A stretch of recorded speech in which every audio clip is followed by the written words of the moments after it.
contributions that we make behind the scenes that nobody can see it.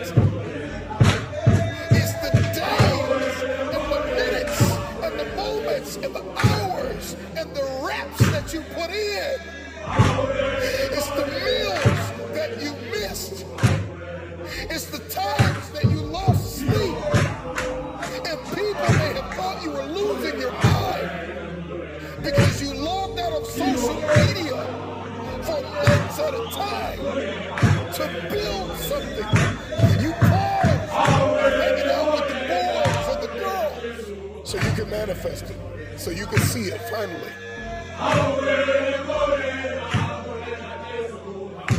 I've come to the resolve that every table that I sit at, every room that I walk in, every stage that I stand on, every life that I enter, the question I want to ask myself and the question that I want to ask you is, did things get better because you were there?